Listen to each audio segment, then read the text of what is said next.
कभी कभी आप वही देखते हो जो आपको देखना होता है, या वही समझते हो और उसी पे चल रहे होते हो। तो वो उसका रियलिटी चेक जो होता है ना, वो हम टेम्पटेशन आइलैंड पे इंडिया पे आपको दे रहे हैं। ओके खुद के बारे में भी और आपके, क्योंकि अगर आपको खुद के बारे में रियलिटी चेक मिलेगा तो आपके रिलेशनशिप को भी मिलेगा। तो इसमें शादीशुदा लोगों को वाइल्ड कार्ड एंट्री है क्या? OTT एंड चिल करण के साथ रेडियो सिटी 91.1 पर अगेन इट्स करण विद करण। और मेरे को ऐसा लग रहा है कि बहाने हम लोग को ढूंढने पड़ेंगे, उसके बिना तो ये मिलते हैं नहीं। क्या बहाने ही ढूंढेंगे हम आपसे मिलने के लिए कि शादी मुबारक। Thank you so much. बढ़िया है। 8 महीने के अंदर अंदर मतलब ऐसा देखो, बहाने तो ठीक है, लेकिन जब पिछली बार मिले थे तो शड़े थे, इस बार मिल रहे तो शादीशुदा है, अगली बार मिलूंगा तो छोटा करण आ रहा होगा साथ में, या करीना। फास्ट नहीं चलना ब्रो, अपने को थोड़ा आराम से। तो टेम्पटेशन जो मेरी है ना, मैं रिजर्व रख रहा हूं। आप समझ नहीं रहे, मैं अगला गैप बता रहा था।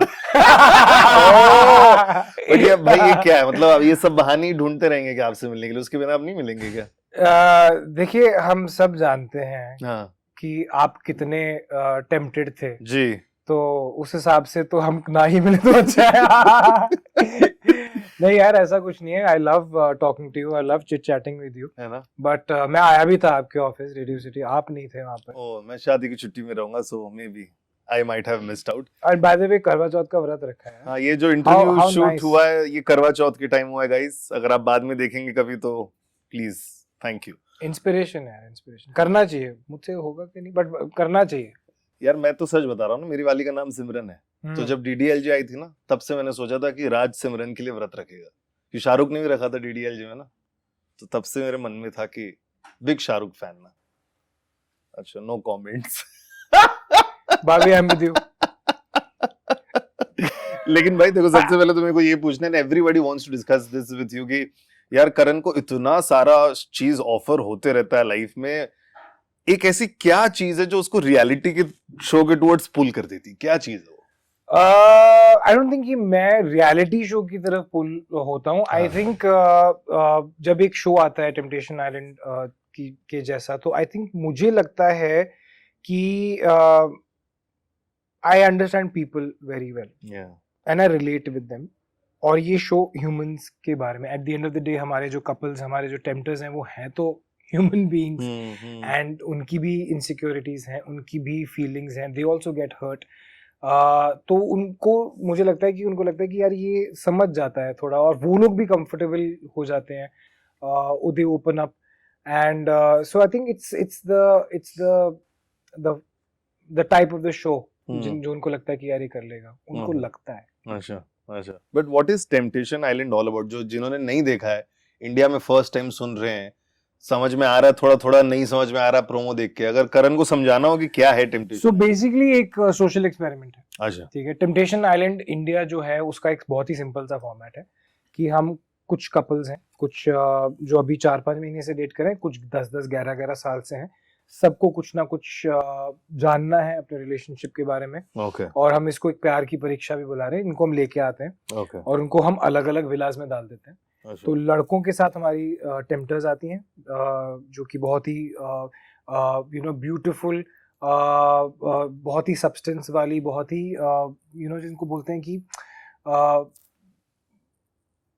वेरी व्हाट्स दैट, उसको हिंदी में कैसे कहूंगा मैं? कोई बात नहीं, इंग्लिश बोल दो, स्ट्रेस नहीं है। तो they very like proper girls, जिन्होंने अपनी जिंदगी में बहुत कुछ किया हुआ है, they have attained something, they are very मतलब इंस्पायरिंग गर्ल्स। एंड सेम लड़कियां जहां पर होती हैं, जिस फिल्म में, वहां पर लड़के होते हैं टेम्पटर्स, जो खुद भी, जिनकी अपनी खुद की पर्सनालिटीज हैं, अपने खुद के टैलेंट हैं, और वो सिंगल है तो वो प्यार ढूंढने आए हैं। अब यहाँ से हमारा सोशल एक्सपेरिमेंट शुरू होता है। तो अब आपको आपकी कंपैटिबिलिटी चेक की जाती है, आपको खुद के बारे में बहुत चीजें समझ में आती हैं। अब जैसे फॉर एग्जांपल मैं आपको बताता हूँ कि हमारे यहाँ पे एक कपल आया और लड़की ने अपना बॉयफ्रेंड डिस्क्राइब किया, बट 2 घंटे पहले मैं बॉयफ्रेंड के साथ ही बैठा हुआ था। मैंने कहा, भाई तू जिसको डिस्क्राइब कर रही, मैं तो किसी और को मिल के आया हूँ फिर। तो वही मैंने देखा, मैं कहा शायद आपने आज तक अपने बॉयफ्रेंड को, जो 10 साल से 11 साल से आपकी जिंदगी में, आपने खुद ही नहीं पहचाना। आप अपने आप जो आपको चाहिए था वही देख रहे हो, बट वो तो वो कह रहे हैं वो क्या करेगा वहां पे, वो तो किसी से बात नहीं करेगा, वो 2 लड़कियां लेके बैठा हुआ भाई, and genuinely the girls are like he is so cute यार, इतना मजा आता है इसका, and he is also very you know, is very endearing. So कभी कभी आप वही देखते हो जो आपको देखना होता है, या वही समझते हो और उसी पे चल रहे होते हो, तो वो उसका रियलिटी चेक जो होता है ना, वो हम टेम्पटेशन आइलैंड पे इंडिया पे आपको दे रहे हैं। ओके खुद के बारे में भी और आपके, क्योंकि अगर आपको खुद के बारे में रियलिटी चेक मिलेगा तो आपके रिलेशनशिप को भी मिलेगा। तो इसमें शादीशुदा लोगों को वाइल्ड कार्ड एंट्री है क्या? भाई क्यों करना चाहता है मतलब देखने गया है शो, तो सुनने में तो इंटरेस्टिंग लग रहा है। बट सिमरन भाभी को भी जाना पड़ेगा यार। हम दोनों जाएंगे, क्यों नहीं जाएंगे? ये स्टार्टिंग में सब ऐसे ही बोलते हैं, फिर एक हफ्ते के बाद बॉनफायर पे सब पता देखो शादी में बहुत खर्चा हुआ है, सारा रिकवर करना है।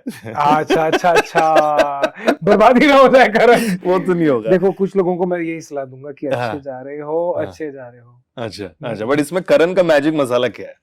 करण बेसिकली ये जो परीक्षा हो रही है ये हम लोग ही कर रहे हैं। अच्छा see again what happens is, कभी कभी देखो अभी आप जैसे फॉर एग्जांपल यही एग्जांपल लेते हैं कि एक और एग्जांपल देता हूँ, एक लड़की आई है, एक कपल आया है जिसमें आप जो एग्जांपल दे रहे शो में है, हो चुके हैं, ये है हमारे पास, ये हमारे पर्सनल कपल्स हैं टेम्पटेशन आइलैंड के। अच्छा लड़की और लड़का आते हैं, हाँ। लड़की बोलती है कि भैया मुझे इस लड़के पे, इस लौंडे पे बिल्कुल भरोसा नहीं है, अच्छा ठीक है, ये ट्रस्टवर्दी नहीं है, मैं सारा दिन इसको पकड़ के रखती हूँ इसीलिए ये मेरे साथ है, इसने जिस दिन मैंने इसको छोड़ा दूसरी जगह पे मेरा ट्रस्ट ये तोड़ेगा ही तोड़ा, इसने जाना ही जाना, इसने कुछ ना कुछ करना जिससे मुझे प्रॉब्लम होने वाली है, I am very this thing. लड़का बोल रहा है कि यही बोलती जा रही है सब कुछ, मैं, मेरे से तो किसी ने बात नहीं की, मैं तो मतलब इसकी वजह से लोगों को लग रहा है कि मैं एक पर्टिकुलर टाइप का हूं, क्योंकि ये बोलती जा रही है, मैं ऐसा नहीं हूं।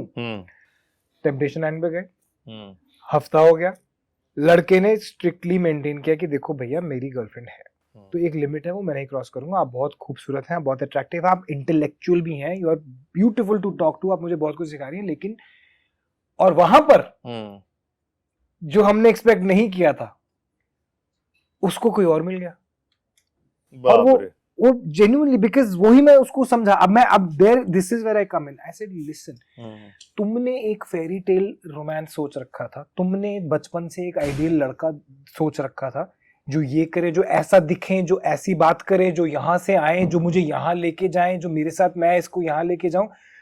तुम्हें एक्चुअल में नहीं पता था कि तुम्हें क्या चाहिए था, क्योंकि अभी तक जो चल रहा था ना, तुम्हारी फ्रेंड्स तुम्हें बता रही थी, ओ my God he is so good looking, या तुम्हारी फैमिली समझा रही थी कि ये लड़का ठीक नहीं है, तुम्हें ऐसा लड़का चाहिए, तुमने कभी भी अपने आप को महसूस ही नहीं करने दिया। यहाँ पर इस एक हफ्ते में ना आपके पेरेंट्स हैं, ना आपके फ्रेंड्स हैं, ना आपकी सोशल मीडिया है, ठीक है, कोई आपको ये कभी कभी क्या होता है ना, फैंस बोल देते हैं कि oh my God you two make such a good couple, तो बंदा उसकी तरफ निकल जाता है। वहां पर उसको एक्चुअली एक और लड़का मिला जो कि उसको बहुत जैसा उसको चाहिए जेन्युइनली, जो पहली बार उसको पता चला है 20-21 साल में कि एक्चुअली आई वांट दिस, ठीक है, तो उसका कनेक्शन उसके साथ बनना शुरू हुआ, यू नो, तो वो जो उसने बोला था वो सारा का सारा रियलिटी चेक ऐसा सॉलिड आया उसके सामने कि यू नो, एंड इसमें कुछ गलत नहीं है बात में, ठीक है, ये सुनने में कंट्रोवर्शियल लग रहा है, लेकिन द फैक्ट इज कि जिस पे आपको आपने सोच लिया भैया मेरे को इस पे भरोसा नहीं, वो ठीक ठाक कर रहे हैं, और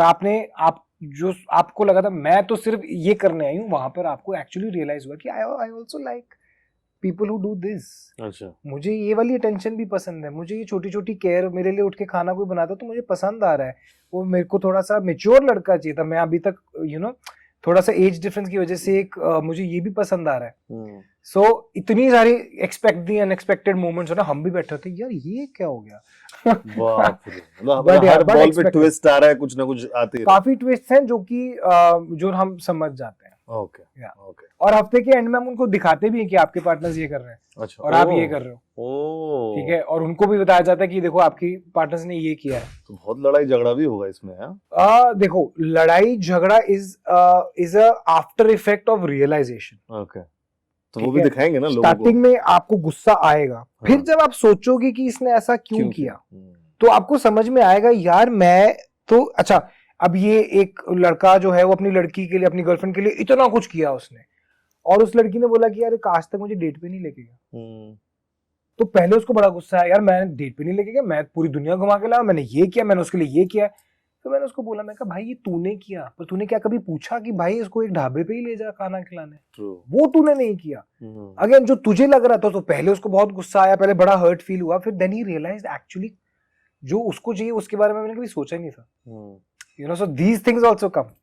यार ये मतलब बहुत इंटरेस्टिंग है ऐसा। अब बताओ करना चाहोगे? या लेकिन यार ये I started the interview talking to you about कि करण Kundra has choice of doing lot of things है ना in life की। पर पंगे लेने अच्छा लगता है।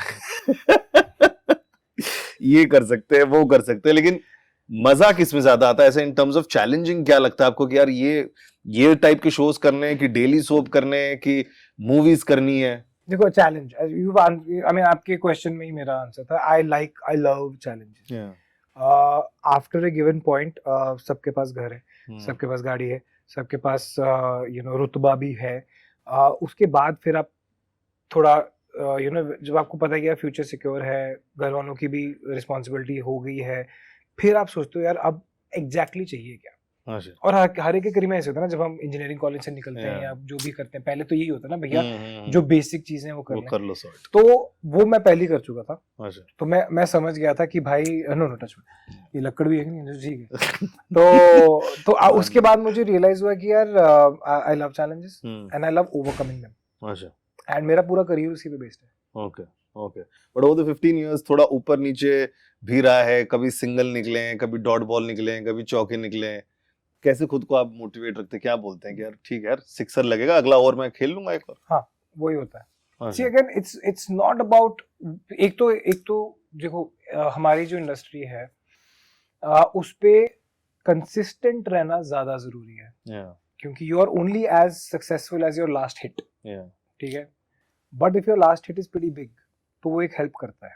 अगर आपने एक बार अपने आप को एस्टैब्लिश कर दिया तो बीच के जो डॉट बॉल्स है ना वो लोग भूल जाते हैं। क्योंकि अगर आप फॉर एग्जांपल आज आपने जितना मेरा काम देखा है, जो आपको पसंद आया आप उसी को लेके चलो, याद रखेंगे ऑफ कोर्स, करेक्ट। तो एक तो ये एडवांटेज होता है, आपने अपने करियर के स्टार्टिंग में 3-4 एस्टैब्लिश कर दिए, कुछ रियलिटी स्पेस में कर दिए, कुछ फिक्शन स्पेस में कर दिए, कोई फिल्म में कर दिया, आपकी हिट होगी, वो तो हो गया। उसके बाद फिर होता है टाइम एक्सपेरिमेंट करने का। अब एक्सपेरिमेंट का मतलब higher the risk higher the profit, ठीक है। तो कई मेरे हाई रिस्क जो हैं वो बहुत सक्सेसफुल गए हैं, जिनसे मेरे करियर सॉर्ट हो जाते हैं, कुछ नहीं भी गए हैं, बट उसमें भी एटलीस्ट ये तो है कि भैया जो कोई नहीं कर सकता वो कुंद्रा कर सकता है। यार ये तो सही है, बट वो कैलकुलेटेड रिस्क होते हैं, रिस्क हाई होते हैं, बट मुझे मतलब what am I going to lose? क्या मुझे कम प्यार मिलेगा? नहीं मिलेगा, लेकिन अप्रिसिएशन तो मिलेगा।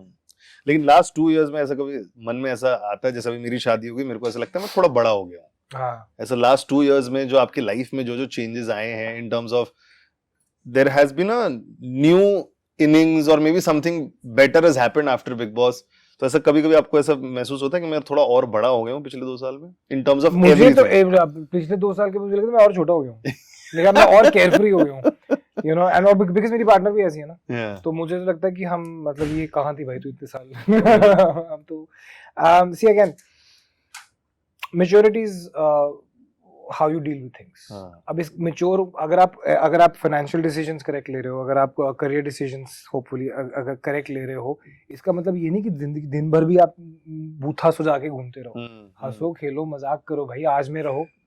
आधे लोग पास्ट में जी रहे हैं, आधे लोग फ्यूचर की टेंशन में रह रहे हैं, मैं यहाँ जी रहा हूँ। अच्छा, मस्त है ये प्रेजेंट में जियो जैसा ये बोल रहे हैं, बिकॉज टाइम की कटौती है, सॉरी फैंस। मैं ज्यादा इनसे बात नहीं कर पाऊंगा, जैसे मैंने बताया कि बहाने के बिना I think we should meet. और एक भी क्वेश्चन मैंने शादी वाले नहीं पूछे, so don't feel bad, thank you so much. Thank you so much. ये कुछ ऐसा था क्या? अरे यार इन लोग आपके फैंस बोलते शादी वाले क्वेश्चन मुझे तो मैं पूछता हूँ करण शादी हो गई 8 महीने हो गए, कैसा लग रहा है? मुझे बहुत अच्छा लग रहा है, I think the best feeling. और मैं दिवाली की बेसब्री से वेट कर रहा हूँ, क्योंकि मैं हमेशा देखता हूँ सब लोग पोस्ट करते हैं फ्रॉम योर्स टू आवर्स वाला दिवाली वाला फोटो, तो वो वाली फोटो डालनी है। क्या बात है, this is called living a life, this is called मतलब बस। मैंने ये एक्चुअली परिणीति को ही बोला था उनकी शादी के पहले कि एवरी डे मैं उसका चेहरा देख के सोता हूँ, चेहरा देख के। परिणीति का? नहीं मेरी वाइफ का। नहीं, मुझे थोड़ा कंट्रोवर्शियल। तो आज खुलासा हुआ है कि करण शादी के 8 महीने बाद भी परिणीति का चेहरा देख कर उठते हैं, परिणीति का चेहरा देख के सोते हैं। मैंने उनको बोला था उनकी शादी के पहले, it is the best feeling. मतलब जो सोचा भी नहीं था कि जो लड़की से प्यार करेंगे वो लड़की तुम्हारे साथ होगी, परिवार एग्री हो जाएंगे, इससे बड़ी चीज क्या हो सकती है ना? इसलिए मैं बोल रहा हूँ लाइफ में थोड़ा बड़ा हो गया हूँ ये सारी चीजों में। नहीं, पर ज्यादा होना नहीं बड़ा। नहीं आ जाए। Hi, this is Karan Kundra. करिए like, share and subscribe to match the city's vibe. और आप देख रहे हैं रेडियो सिटी इंडिया।